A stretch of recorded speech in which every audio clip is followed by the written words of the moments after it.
Bienvenue dans Succès Made in Femme, le podcast où vous découvrirez des femmes talentueuses, leurs techniques et leurs stratégies de succès. Si vous êtes prête à apprendre leurs secrets vers le succès, prenez un stylo, votre bloc-notes, mettez-vous à l'aise et écoutez Succès Made in Femme. Je suis Claudia Ravo. Nous pouvons commencer.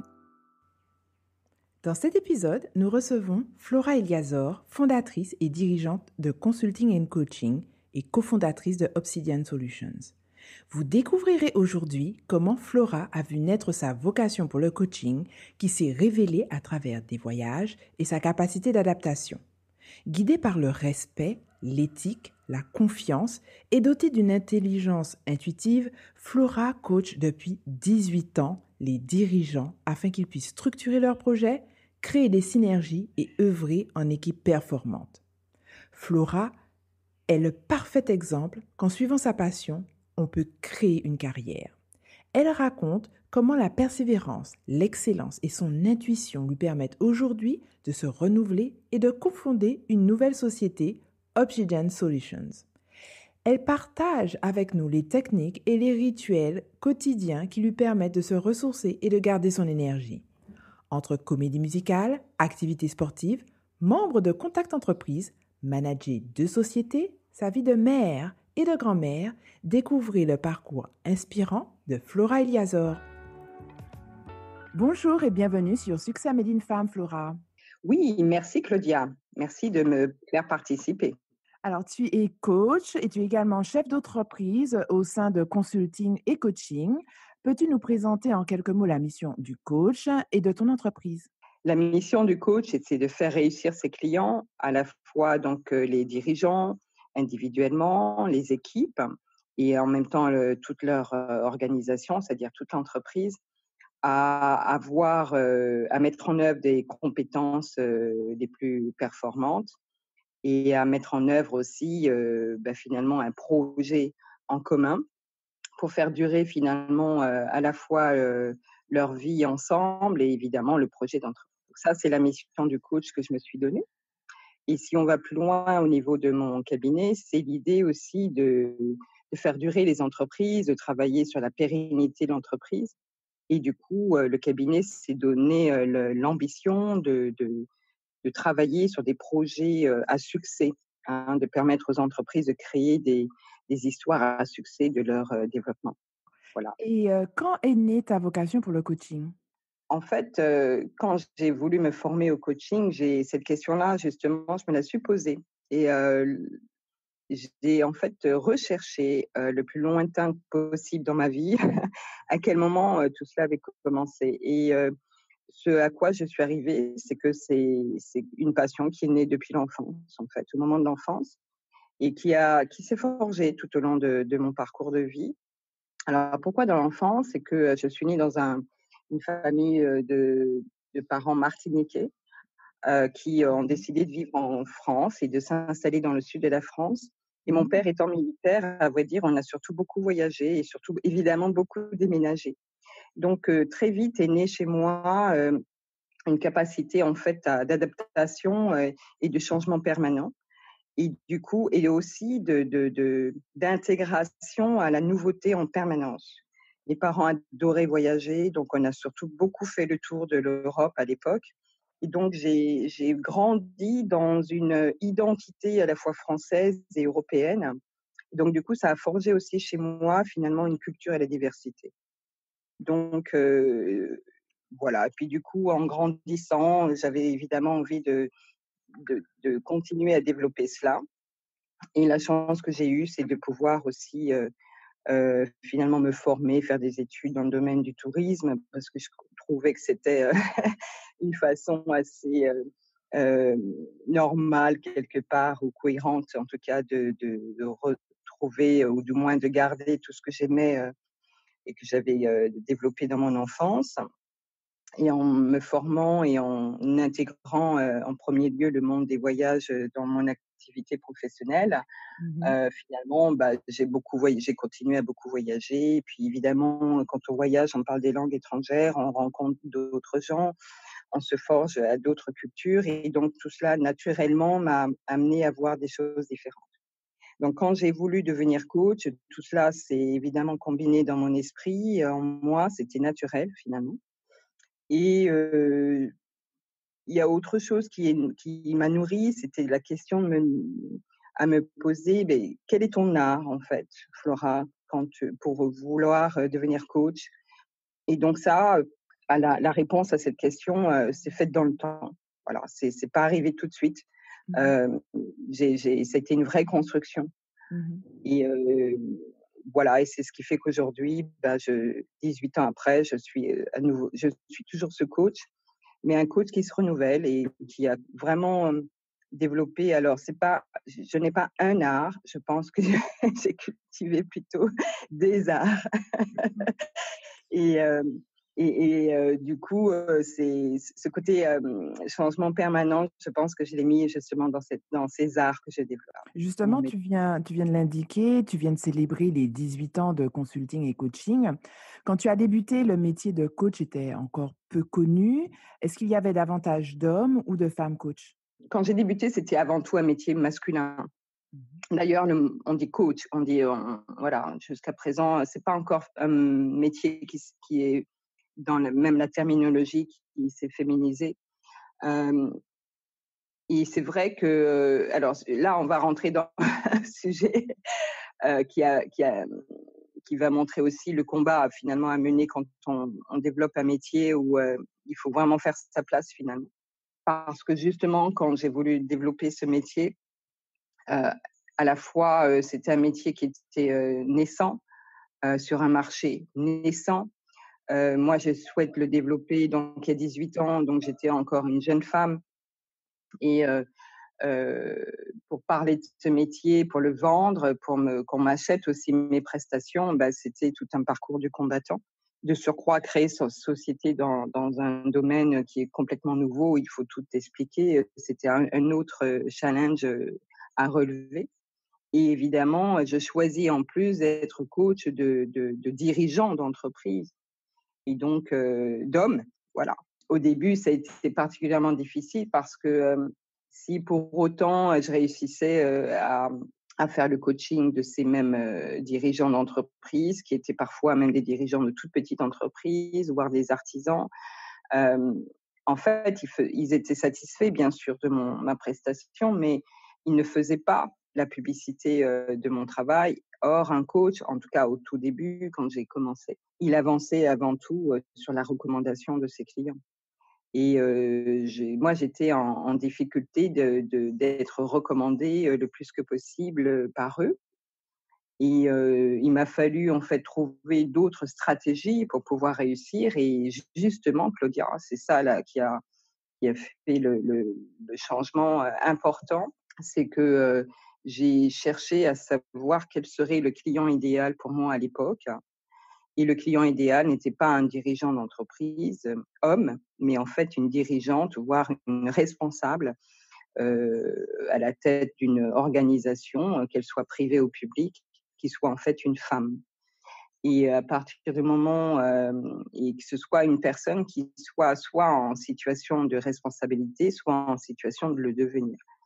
Et du coup, ça a tout changé parce qu'en fait, les femmes elles-mêmes, ont su, dire qu'elles étaient accompagnées, ont su dire qu'elles avaient un coach et ont su me recommander et du coup, les choses se sont largement, développées Mmh. et ça a permis effectivement à mon cabinet de rayonner plus largement, avec une clientèle beaucoup plus, grande. Alors ça n'empêchait pas pour autant d'avoir des clients hommes. C'est même, là où j'en ai eu encore plus. Mais à la différence, c'est que, le champ de la recommandation auquel je tenais, en fait, s'est largement déployé. Est-ce que tu penses que ton expérience aurait été différente s'il y avait eu davantage de femmes coachs, qui travaillent, avec toi? Non, non, pas spécialement. Enfin, j'ai non d'entrée de jeu parce que, tout simplement parce que je l'ai pas fait, mais bien que en même temps, s'il y a eu une expérience, une très, très belle expérience qui a duré des années d'ailleurs, 7 ans, avec un autre coach femme, qui s'appelle Maryse Audry. Quand Maryse et moi avons choisi de travailler en commun, de mutualiser nos compétences, nos entreprises, nos atouts, enfin tout. C'est vrai que ça nous a permis de rayonner encore plus largement. Mais là, en fait, à ce moment-là, la question d'être une femme coach ne se posait pas. D'accord. On n'est pas intervenu dans cette idée-là. En fait, ce qu'on voulait surtout, c'était de mettre en avant la culture du coaching. On voulait vraiment déployer cette culture de coaching et puis on voulait surtout montrer un niveau d'excellence, en fait. C'était ça notre idée. On s'est vraiment déployé l'une et l'autre en mettant en avant notre force collective, notre unité même. En plus, nous étions, elle et moi, totalement différentes et pour autant parfaitement complémentaires, Complémentaire, voilà. avec des expériences différentes, des horizons différents, même des âges différents. Ça a été un atout, en fait, des atouts extraordinaires. Mmh. Voilà. À vrai dire, moi, ce que je prône plutôt, s'il faut maintenant aller dans ce sens-là, c'est vraiment la recherche de la complémentarité, qu'elle soit homme ou femme. Et je crois, en tout cas, je suis convaincue d'une chose, c'est quand les femmes savent travailler ensemble, dans une belle unité, une belle complémentarité, ça fait des étincelles, ça fait quelque chose d'extraordinaire. Mon expérience avec Maryse, voilà, jusqu'à présent, c'est quelque chose qui a été remarquable, qui a été vraiment significatif. Et en vrai dire, c'est finalement sur cette belle expérience que je me suis en permanence appuyée pour jusqu'à présent continuer à fonctionner comme ça. Voilà. Donc c'est d'ailleurs même en cela qu'aujourd'hui, je peux aussi non seulement célébrer 18 ans d'activité de mon cabinet, donc d'existence de mon cabinet de coaching, CNC, Consulting and Coaching, et en même temps aujourd'hui me dire que je suis devenue dirigeante de société. Et ça, ça par contre, c'est peut-être bien la cerise sur le gâteau. Mmh. Parce qu'aujourd'hui, je dirige aussi, enfin, je suis cofondatrice d'une autre société Mmh. avec 2 personnes avec qui je travaille dans le même esprit justement de complémentarité et de belle équipe, avec des personnes extraordinaires, donc voilà. Et ça c'est vraiment, je crois que ça, c'est aussi le fruit d'une construction personnelle et professionnelle de ma part. Et qu'est-ce que ce métier de coach a révélé chez toi que tu ne soupçonnais pas? En fait, ça a révélé plusieurs choses. D'abord, ça a révélé vraiment des qualités, de persévérance, de comment on peut faire face en permanence à l'adversité. Mmh. Voilà, et puis surtout d'aller chercher un plus haut niveau de qualité chez soi. De se dire aussi que la notion d'indépendance, et d'autonomie de la part d'une femme, entre autres, c'est vraiment des qualités qu'il faut aller chercher parce que c'est pas être égoïste, ce n'est pas être individualiste, mais c'est tout simplement être soi Mmh. et finalement aller chercher, j'aime bien, il y a une expression que j'aime bien utiliser, c'est aller chercher la plus haute version ou la plus belle version de soi-même. Mais à vrai dire, c'est ça. C'est ce niveau d'excellence dans lequel je suis et dans lequel je suis et ce que j'ai aussi découvert, alors là, après, c'est le talent, l'art dont je parlais tout à l'heure, que j'ai vraiment développé chez moi, déployé. C'est une forme d'intuition, oui, je suis quelqu'un de visionnaire, en fait. Donc je ressens les choses, je sens les choses. J'ai une vision très très large, très grande, très globale des choses et par exemple, je peux rencontrer quelqu'un, il me parle quelques minutes et j'ai une intuition forte de cette personne et voilà et souvent c'est juste, je crois. C'est très Mmh. souvent très juste et en peu de temps. Mmh.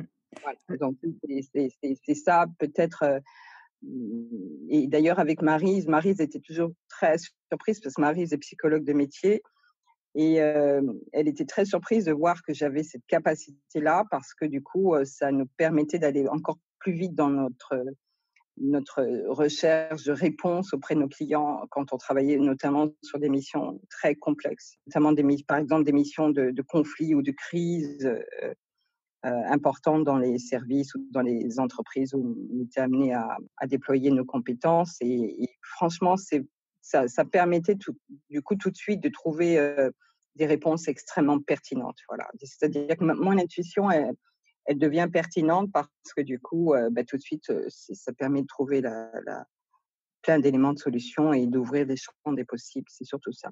tu l'as indiqué tout à l'heure, tu as collaboré pendant 7 ans avec, une autre coach. Aujourd'hui, tu es dans un nouveau projet. Quelles sont les valeurs qui sont essentielles pour toi quand tu collabores avec d'autres personnes? Derrière mon nom, quand on dit Flora Biazor, on dit coaching, mais coaching éthique, justement au regard du fait d'être particulièrement attaché à l'éthique professionnelle, à la déontologie, donc aux valeurs. Des valeurs qui comptent pour moi, bah, notamment, c'est celle-là, celle de l'intégrité. Par exemple, c'est aussi la notion de respect, bien sûr, mais dans la notion de respect, j'y vais loin dans la notion de respect, c'est même le sens de la dignité. C'est-à-dire que pour moi, c'est important de faire quelque chose, mais pour le bien. Dans le sens que c'est pas simplement respecter, mais c'est vraiment être quelqu'un de digne, quelqu'un de bien, qui agit pour le bien et qui fait du bien. Mmh. Ouais. C'est très profond, mais c'est ça l'idée. Mmh. Et puis, il y a aussi la notion évidemment de confiance. Moi, je suis quelqu'un qui donne naturellement sa confiance. Donc après, ça appartient aux gens de me tromper, de me trahir ou autre, mais ça leur appartient. Et moi, ce que je sais, c'est que d'entrée de jeu, je fais confiance. Mmh. Après, dans les relations, si ça se passe mal, bon, ça ne veut pas dire que c'est toujours de la faute de l'autre, hein, mais ce que je veux dire, c'est que moi, je suis quelqu'un qui fait particulièrement confiance. Euh, voilà, à un moment donné, dans l'adversité, je me suis reproché de la faire, la donner cette confiance, mais maintenant, je me reproche plus. Mmh. Je me dis que c'est vraiment mon état d'esprit, donc je suis dans l'ouverture et après, ça appartient à un chemin de vie qu'on peut faire ensemble, le résultat. Et Donc puis, c'est pour terminer, après, peut-être une autre valeur, mais c'est celle de toujours aller le plus loin possible. Donc moi, je suis vraiment dans cette recherche d'excellence, de haut niveau, de standards élevés. Voilà, ça, je ne peux pas me contenter de peu ou de quelque chose de facilement atteignable, en fait. mmh, Voilà. bah, Je suis justement une femme de challenge, de défis, donc j'aime bien des choses relevées. Voilà. alors justement, tu es dans un nouveau défi. Après 18 ans dans le coaching, tu pars vers de nouveaux projets sur la culture du risque au sein des entreprises martiniquaises et caribéennes, dans le cadre de l'organisation Résiliente. Comment est né ce projet? Oui, alors ça, là, tu touches quelque chose qui me ouais, faut tout dire là, c'est carrément, que du bonheur, quoi. Que du bonheur. Oui, non, c'est vrai parce que, c'est un sujet qui est difficile. C'est vrai, c'est un sujet qui est difficile parce que parler de la culture du risque, notamment les risques naturels dans l'environnement, où nous sommes, caribéens, où nous vivons avec tous les risques autour de nous. On pourrait se dire, mais pourquoi on va chercher un sujet aussi difficile. Mais à vrai dire, c'est parce qu'il y a tout à faire et l'idée, c'est vraiment d'être dans cette notion de résilience. Alors comment le projet est arrivé? À vrai dire, il n'est pas arrivé par moi. Moi, j'ai plutôt été sollicitée par l'un des membres de l'équipe, en l'occurrence Jean-Yves Bonner, qui un jour, au cours d'un séminaire justement sur les risques, me rencontre et me dit: «Flora, j'aimerais bien on se voit». Et lorsqu'on se voit, il me dit: «Voilà, je sais que tu travailles en tant que coach, particulièrement autour de la crise et moi j'aimerais, collaborer avec toi sur une offre de solutions de crise auprès des entreprises sur la notion des risques». Et il me dit: «Et en plus, je voudrais travailler dans toute la Caraïbe», ce qui veut dire en français, en anglais, en espagnol. Et moi, je le regarde et je me dis: «Waouh, mais j'ai toujours rêvé de ça». Hem, j'ai toujours eu envie, de travailler en voyageant ou de voyager en travaillant et ça, c'est carrément le rêve de l'enfant que Mmh. j'étais et que je reste dans ma tête et dans mon cœur. Et donc, j'ai même pas réfléchi, j'ai dit oui tout de suite. Et on s'est mis à travailler ensemble à une proposition d'offre et puis on s'est aperçu que, nous n'étions pas, complets, tous les 2 dans notre manière, d'apporter les compétences qu'on voulait. Donc on a recherché une personne et quand on s'est dit le nom de la personne qu'on souhaitait, il se trouve que c'était la même personne. Mmh. Donc là, on n'a plus hésité, on l'a appelé et en l'occurrence, c'est la personne, il se trouve que c'est Anissé Zadig. Mmh. Et quand on a appelé Anissé, il était particulièrement heureux de voir déjà cette complémentarité qu'on avait créée et quand lui a présenté le projet, il n'a même pas hésité, lui non plus, et du coup, on a formé l'entreprise. Depuis, c'est devenu un projet d'entreprise qui s'est nourri, qui a trouvé un nom qui s'appelle Obsidian Solutions. Et Obsidian Solutions a même eu l'idée de présenter son projet d'entreprise à travers une conférence qu'on a eu à mettre en œuvre au mois de novembre, le 28 novembre exactement, en partenariat avec Contact Entreprise. Et on a eu donc l'idée de mettre en place une conférence sur les enjeux pour les entreprises privées au niveau des risques naturels. Et on a même fait venir un intervenant de renom, en l'occurrence Ronald Jackson, qui est venu, lui, du CEDEMA. Alors, le CEDEMA, c'est l'Agence de prévention des risques au niveau du CARICOM. Et donc, il est venu en direction, en provenance de Barbade. Et donc, cette conférence a eu le mérite de présenter finalement notre projet qui se veut être comment déployer la culture du risque au sein des entreprises privées et publiques en permettant à ces organisations de devenir résilientes. Voilà. Alors, pourquoi résiliente ou en quoi c'est quoi la résilience? La résilience, en fait, du moins que nous, on appelle la résilience organisationnelle.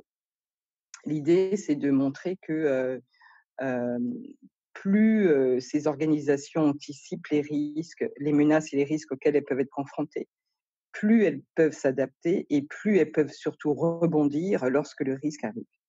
Voilà, lorsqu'il y a la survenance du choc, elles sont certes en situation de crise, mais elles peuvent beaucoup plus facilement rebondir. Et l'idée même que nous en avons, c'est qu'à travers le rebond, elles peuvent même trouver des opportunités qu'elles n'auraient pas trouvées s'il n'y avait pas eu ce type de cycle. Alors, tu travailles au sein de consulting et coaching. Tu es aussi cofondatrice de Obsidian Solutions. Tu animes et présentes une web émission en partenariat avec Contact Entreprise, Passion, Profession Passion. Quelle organisation as-tu réussi à mettre en place entre boulot, vie de famille, vie de femme pour préserver ton bien-être? Ça, c'est une sacrée grande question. Je crois que c'est maintenant que je trouve l'organisation. Alors que j'ai beaucoup de choses, c'est maintenant. À vrai dire, je crois que je trouve l'organisation parce que je suis convaincue que je peux faire tout ça. Mmh. Ça a été avant tout une organisation mentale. Il faut le dire de manière précise, c'est que si on m'avait dit il y a quelques années que j'allais faire autant de choses, parce qu'à vrai dire, ce qu'il faut que tu rajoutes, c'est que je suis aussi membre assidu du bureau de Contact Entreprise. Donc, toutes les semaines, je suis à Contact Entreprise. Que je fais aussi du sport, que je fais aussi de la comédie musicale. Donc, j'ai plein d'activités. Que je suis maman, je suis mamie, je voyage et bon voilà donc et à vrai dire, c'est parce que je fais tout ça que je me sens bien, que je suis heureuse. Voilà, je crois que c'est ça qui est le plus important, c'est de faire des choses, qui nous passionnent, qui nous permettent de nous réaliser. Ce que j'ai aussi compris, c'est que le temps, c'est moi qui le déterminais. Bon, c'est vrai que le métier de coach m'a beaucoup aidée à à sortir aussi de toutes les croyances limitantes dans lesquelles je pouvais être, pour vraiment aller vers ce que j'avais toujours eu envie de faire et d'être aussi. Voilà, parce que c'est pas uniquement le fait de faire, c'est aussi de devenir cette personne qu'on estime, qu'on apprécie et qui s'accomplit. Alors, comment trouver le temps? Disons que je réussis pas tout non plus, hein. Il y a des fois où je suis en train de me dire mais organise-toi autrement. Mais ce que j'ai aussi appris à faire, c'est en tout cas aller au bout des choses que j'ai commencées. S'il y a une chose que j'ai aussi su convaincre et vaincre, c'est ça. C'est l'idée de commencer quelque chose et d'aller au bout, donc de créer finalement une forme de constance. Au niveau familial, peut-être la chance que j'ai eue, c'est d'avoir créé ma famille très jeune. Et donc du coup, aujourd'hui, je suis un peu «libérée» entre guillemets Mmh. des obligations familiales d'enfant. Parce qu'aujourd'hui, je suis surtout une mamie. Donc j'ai plutôt le beau rôle, on va dire. Mmh. Alors par contre, je suis une mamie, qui tient à être présente et donc je m'occupe particulièrement, de mes petits-enfants et bon, qui ne sont pas ici en Martinique, mais que je vois régulièrement et à chaque fois qu'on se rencontre, c'est des moments extraordinaires.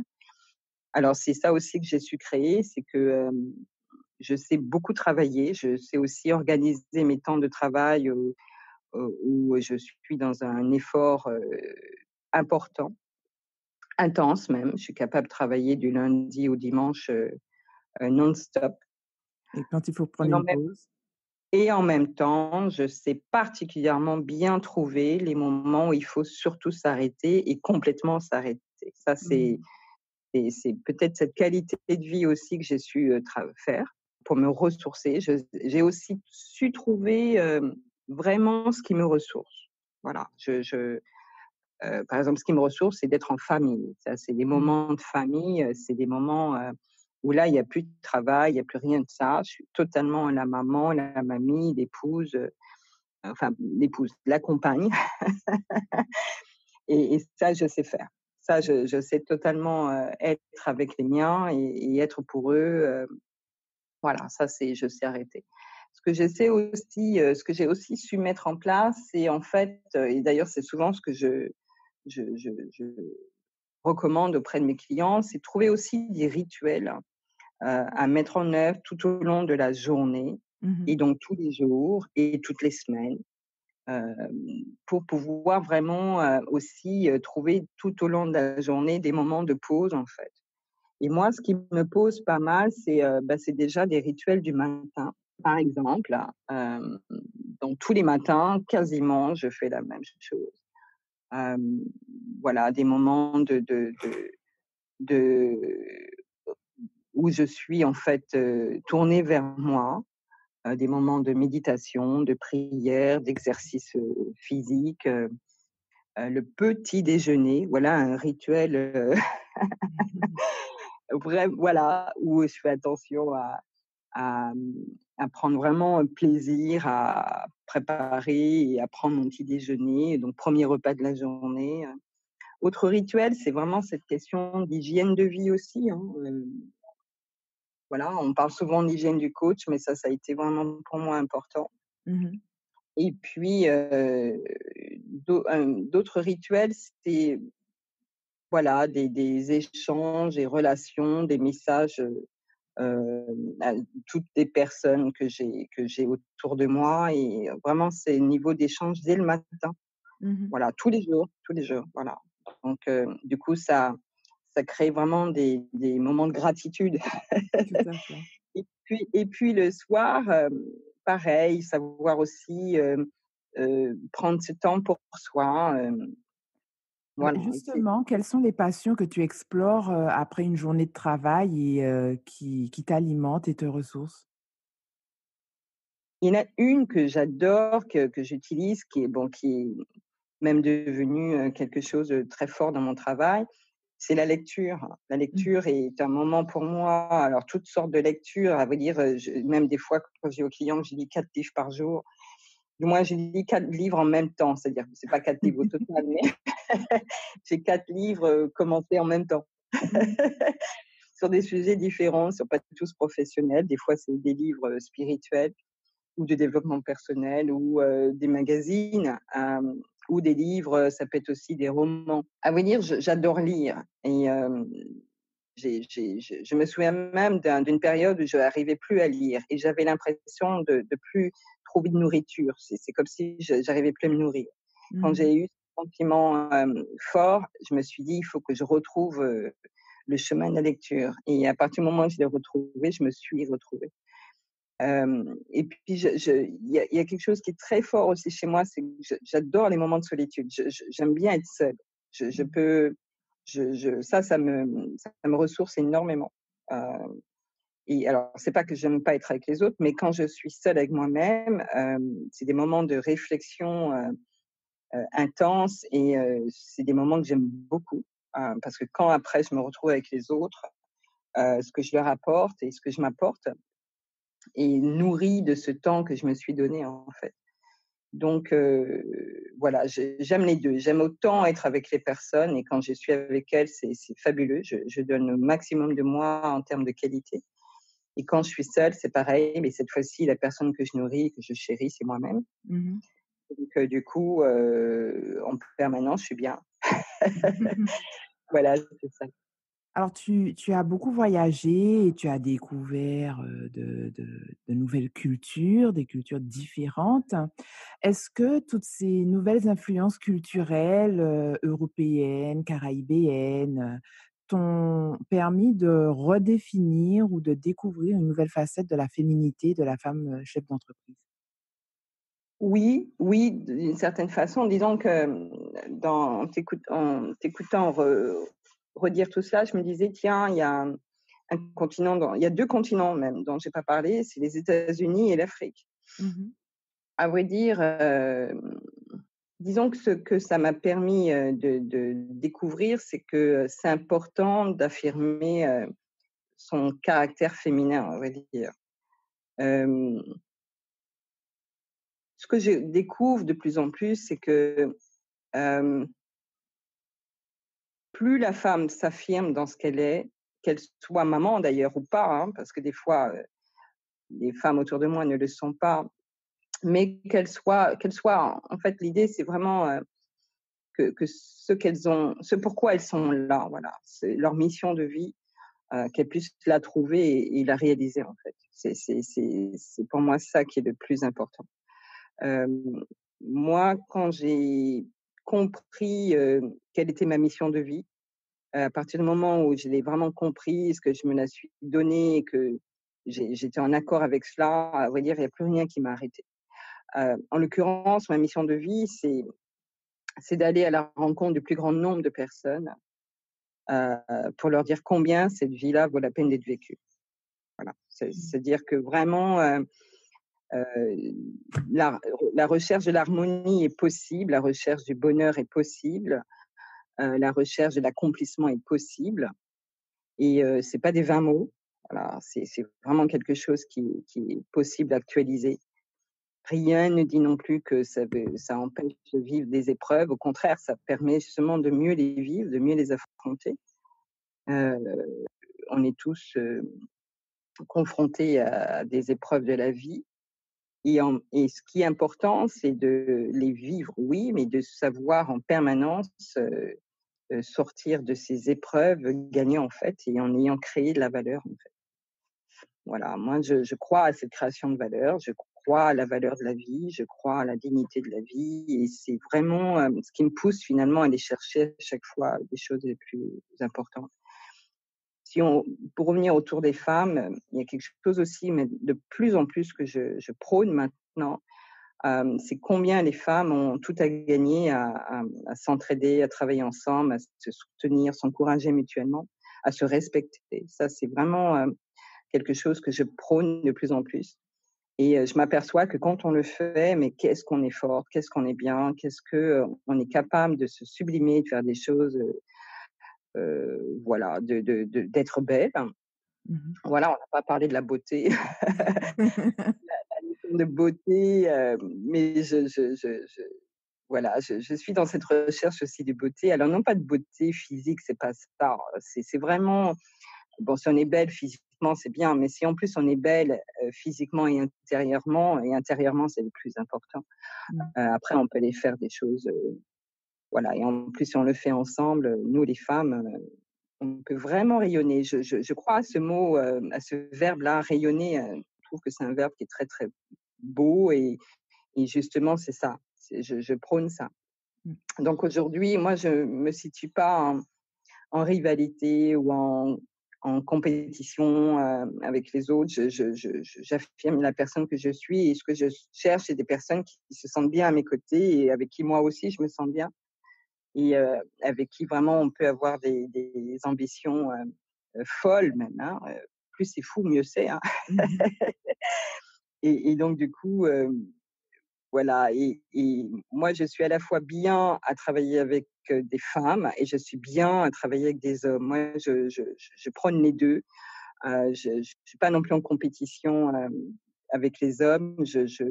j'adore, et avec Jean-Yves et Anissé, c'est le cas. Mais même au sein du cabinet, il y a un homme aussi, hein, et il est parfaitement à son aise, et c'est vraiment ça qui est le plus important. Voilà, c'est comment on est capable, à travers la personne que l'on est, d'aider les autres à déployer le meilleur d'eux-mêmes, et du coup à faire que ce qu'on fait ensemble ou ce qu'on fait individuellement, c'est performant. Voilà, c'est même quelque chose qu'on n'aurait pas imaginé pouvoir réaliser.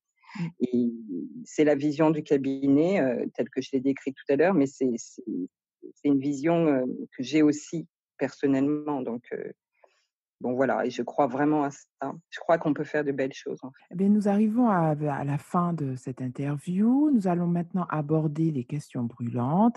Il s'agit pour toi, Flora, de répondre ce qui te vient en premier à l'esprit à chaque question. On y va. Alors, avec quelle femme échangerais-tu de place une journée et pourquoi? Michelle Obama. Michelle Obama, pourquoi? Parce que je, je, je- ce à quoi elle est arrivée aujourd'hui me booste, en fait. Je trouve qu'elle est un bel exemple de la femme qui a réussi. Mmh. Voilà, puis l'intelligence qu'elle a, je trouve qu'elle a une intelligence et une beauté extraordinaire. C'est merveilleux. Quel conseil donnerais-tu à la femme que tu étais quand tu avais 20 ans? Bon, en fait, j'aurais dit: «Vas-y, Ponce. fonce sur tous les plans». Bon, je l'ai fait, hein, mais mais hem, ah non, j'aurais peut-être dit: «Vas-y plus vite». C'est plus vite surtout. Alors, si tu devais écrire un livre sur les femmes et le succès, quel en serait le titre? Le succès, c'est vous. Parce que, qu'elle sache que le mot succès, c'est égal elle, c'est-à-dire qu'elle s'approprie le mot succès, en fait. Mmh, tout à Ce soit fait. pas ce soit pas un but, ce soit pas un but. C'est pas un but, le succès. Le but, c'est le chemin. Le succès, du moins, c'est le chemin, et je crois à ça. Je crois qu'il faut savoir célébrer le succès sur le chemin, et non pas comme si c'était une finalité. Quelle est ta citation préférée? Oh, il y en a plein, mais laquelle je pourrais dire? Une d'Aristote où il parle de l'excellence, où il dit que l'excellence, c'est pas une répétition, mais alors attends, j'essaie de me souvenir exactement. Je sais plus comment il dit ça, mais ce qu'il veut mettre en avant, c'est que faut s'habituer à l'excellence, en fait. Mmh. Voilà, c'est une façon de dire que l'excellence doit faire partie d'une habitude. Mmh. Eh On doit apprendre à répéter cela. eh bien, nous te Voilà. remercions beaucoup, Flora, pour ce moment avec, Succès Made in Femme. Comment les auditrices de Succès Made in Femme peuvent rester en contact avec toi? Bien, il suffit qu'elles me joignent de 2 façons. La première, ça peut être par mon téléphone, hein. Mon téléphone est ouvert à toute personne qui veut ne serait-ce qu'échanger avec moi déjà. Mmh. Donc mon téléphone, c'est le 06 96 25 53 54, et par email aussi, ou mieux, non, mon site internet, www.collectif-coaching.com. Collectif comme un collectif, le trait d'union de la touche 6 et coaching.com. Voilà. Ouais. Eh ben, merci beaucoup Flora pour ton parcours et cette vision de la vie. Merci à toi, Claudia. C'était un vrai plaisir, et je suis heureuse de pouvoir contribuer à la vision du succès des femmes, que ce soit en Martinique, dans la Caraïbe et dans le monde de façon plus générale. Merci d'avoir écouté un nouvel épisode de Succès Made in Femme. Si vous souhaitez écouter d'autres épisodes, visitez le site web succèsmadeinfemme.com. Et si vous souhaitez rester connecté à l'actualité de Succès Made in Femme, suivez-nous sur Facebook et Instagram. Rejoignez également la communauté Facebook de Succès Made in Femme pour des stratégies et des astuces exclusives.